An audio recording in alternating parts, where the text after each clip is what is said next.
छत्तीसगढ़ में शराब घोटाले को लेकर प्रवर्तन निदेशालय की कार्यवाही जारी है। इस मामले में कई गिरफ्तारियां हुई हैं और जांच में मिले साक्ष्यों के आधार पर आगे की कार्यवाही की जा रही है। उप मुख्यमंत्री अरुण साव ने इस पर प्रतिक्रिया देते हुए कहा कि ईडी की जांच पूरी तरह से साक्ष्य और तथ्यों पर आधारित है। कांग्रेस को इस पर जवाब देना होगा। रायपुर में पत्रकारों से चर्चा करते हुए उप मुख्यमंत्री साव ने कहा कि ईडी की अब तक की गई सभी गिरफ्तारियों में किसी को भी जमानत नहीं मिली है, जिससे साफ होता है कि जांच एजेंसी ने ठोस साक्ष्यों के आधार पर कार्रवाई की है। देखिए, ईडी की कार्यवाही शराब घोटाले को लेकर जांच चल रही है और लगातार जो जांच की प्रगति है वो हम सबके सामने आती जा रही है। ईडी ने जांच के दौरान कई लोगों को गिरफ्तार किया है और पूछताछ में जो तथ्य, जो साक्ष्य ईडी को मिल रहे हैं, उसके आधार पर जांच की कार्यवाही को ईडी लगातार आगे बढ़ा रही है। अब जांच में तथ्य पाए होंगे ईडी ने, उसके आधार पर ईडी की अपनी कार्यवाही है। पर कांग्रेस पार्टी अनावश्यक इस पर राजनीति कर रही है। किसी जांच एजेंसी को जांच करने से कैसे आप रोक सकते हैं? यदि उनके पास तथ्य है, साक्ष्य है, आधार है, तो जांच पर भी इन्हें आपत्ति हो रही है। ये दुर्भाग्यजनक है और न जाने क्या क्या बातें वो कह रहे हैं। स्वतंत्र जांच एजेंसी है और अपने तथ्यों के आधार पर, साक्ष्य के आधार पर जांच कर रही है। और अब तक ईडी ने जिनकी गिरफ्तारी की है वो किसी को न्यायालय से जमानत भी नहीं मिली है। इसका मतलब अब तक जो ईडी ने कार्यवाही की है तथ्यों पर, साक्ष्यों के आधार पर की है। और आज जो समाचार पत्रों में कहा है कि सुकमा और कोंटा में जो कांग्रेस पार्टी के कार्यालय बने हैं, उसकी जानकारी ईडी मांग रही है कि आखिर वो कहां से बने, कैसे बने। और ये जो राजनीतिक बयानबाजी कांग्रेस पार्टी करके जनता का ध्यान भटकाने की कोशिश न करे, इन्होंने शराब का घोटाला किया है, ये जग जाहिर है। अनुपूरक बजट पर बात करते हुए डिप्टी सीएम अरुण साव ने कहा कि कांग्रेस की आर्थिक अराजकता के कारण छत्तीसगढ़ कर्ज से लदा हुआ है। उन्होंने बताया कि कांग्रेस सरकार के कार्यकाल में वित्तीय अनियमितताएं हुई थी, जिनकी वजह से मौजूदा सरकार को व्यवस्थाएं सुधारने के लिए प्रयास लगाने पड़ रहे हैं। उन्होंने सीजीएमएससी घोटाले, विद्युत मंडल की गड़बड़ियों और अधिक ब्याज दर पर लिए गए कर्ज का भी जिक्र किया और कहा कि पूर्ववर्ती कांग्रेस सरकार की लापरवाही का बोझ अब प्रदेश को उठाना पड़ रहा है। देखिए, कल जब तीसरा अनुपूरक बजट आया तो वित्त मंत्री ओपी चौधरी जी ने विस्तार से तथ्यों को बताया कि किस प्रकार से कांग्रेस की सरकार में जो गड्ढे हुए थे, वित्तीय अव्यवस्था थी, उसको दूर करने के लिए सरकार को प्रयत्न करने पड़ रहे हैं। चाहे विद्युत मंडल के पैसे की बात हो, चाहे अधिक ब्याज दर पर कर्ज लेने की बात हो, ये सब अव्यवस्थाएं कांग्रेस की सरकार में हुई है। अव्यवस्था, अराजकता, और इसके कारण से कर्ज में लाद कर वो गए हैं। अलग मद के पैसे अलग स्थानों पर खर्चा किया, वो व्यवस्था करनी पड़ रही है सरकार को। तो ये भी जो आपने तथ्य बताया, ये भी उसी का हिस्सा है। डिप्टी सीएम साहब ने नगरीय निकाय और त्रिस्तरीय पंचायत चुनाव में भाजपा की ऐतिहासिक जीत का जिक्र करते हुए कहा कि जनता ने 13 महीने की भाजपा सरकार के विकास कार्यों पर मोहर लगाई है। उन्होंने कांग्रेस पर आरोप लगाते हुए कहा कि पूर्व में कांग्रेस ने सत्ता का दुरुपयोग कर अप्रत्यक्ष रूप से महापौर और अध्यक्षों का चुनाव कराया था, लेकिन अब जनता ने सही निर्णय लिया है।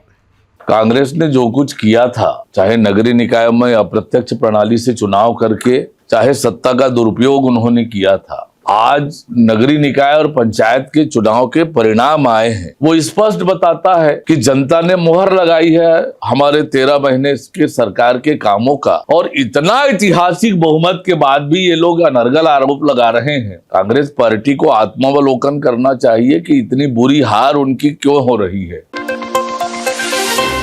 देश भर की तरह छत्तीसगढ़ में भी महाशिवरात्रि का पर्व धूमधाम से मनाया जा रहा है। सुबह से ही शिवालयों में भक्तों की भीड़ उमड़ रही है। भोलेनाथ का विशेष श्रृंगार कर मंदिरों को सुंदर फूलों से सजाया गया है। प्रदेश के प्रसिद्ध शिव तीर्थों में जलाभिषेक और विशेष पूजा हो रही है। शाम को भगवान शिव की बारात निकाली जाएगी और जगह जगह पर प्रसाद वितरण किया जाएगा।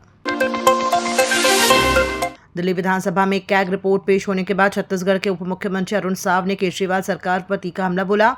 उन्होंने कहा कि अरविंद केजरीवाल ने अपनी ही सरकार पर डाका डालते हुए 2000 करोड़ से ज्यादा का राजस्व चोरी किया और नियमों की अनदेखी की। उप मुख्यमंत्री ने आरोप लगाया कि कैग रिपोर्ट में खुलासा हुआ है कि कुछ चुनिंदा लोगों को 70% काम दे दिया गया है, जिससे बड़े स्तर पर आर्थिक अनियमितताएं हुई। उन्होंने कहा कि खुद को कट्टर ईमानदार बताने वाले केजरीवाल ने ईमानदारी को बदनाम किया। भाजपा ने वादा किया था। भारतीय जनता पार्टी ने बहुत स्पष्ट रूप से कहा था कि हमारी सरकार बनेगी और कैग की रिपोर्ट हम विधानसभा में प्रस्तुत करेंगे।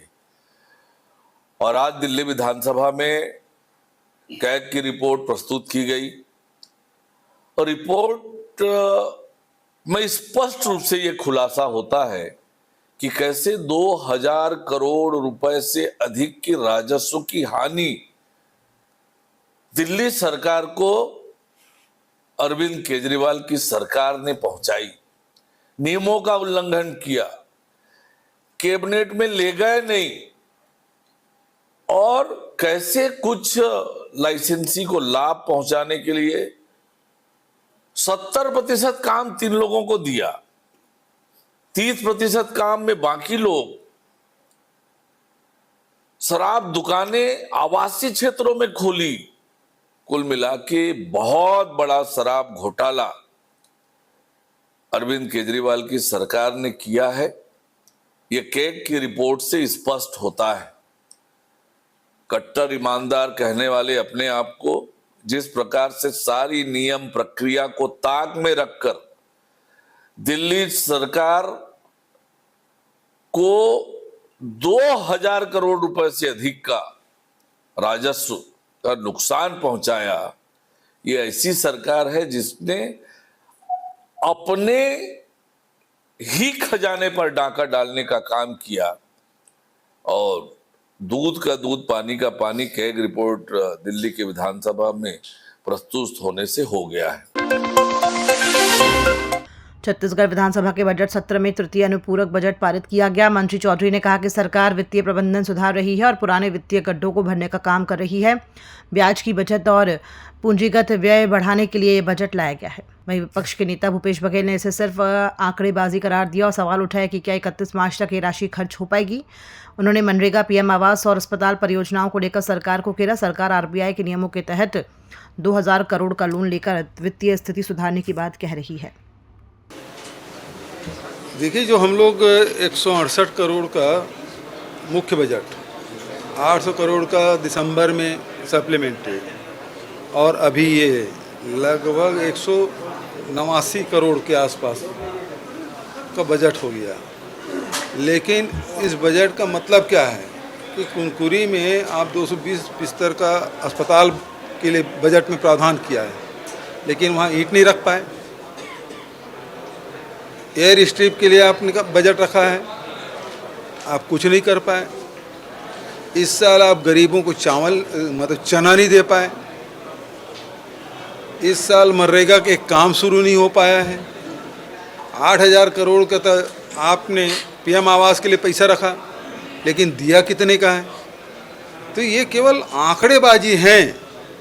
और 19,000 करोड़ रुपया आप बहुमत के आधार पे आपने पारित तो करा लिया, खर्च कब करेंगे आप? खर्च करने के समय कहाँ है? आज हो गया 25 फरवरी, 31 मार्च को ख़त्म हो जाएगा ये वित्तीय वर्ष, और इतने दिन में क्या 35 दिन में आप पूरा 19,000 करोड़ खर्च कर लेंगे? तो आपको आंकड़े की कलाबाजी करनी है। मुख्य बजट जो आएगा उसमें वो प्रोजेक्ट नहीं होगा, ये सच चीज़ है।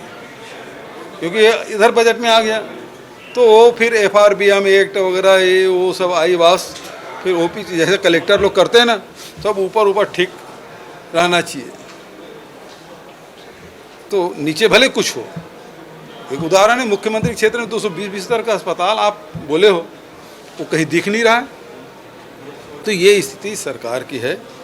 वित्तीय प्रबंधन केवल कागजों में है, कहीं कोई काम दिख नहीं रहा है और पूरी तरह से असफल है। पूरक बजट 19,000 करोड़ रुपए की राशि का आज पारित हुआ है और इसमें मूल रूप से विषय था कि इस वित्तीय वर्ष में हमने नेट लोन मात्र 2,000 करोड़ रुपए लिए थे, तो हमारे पास बहुत बड़ा फिस्कल स्पेस था।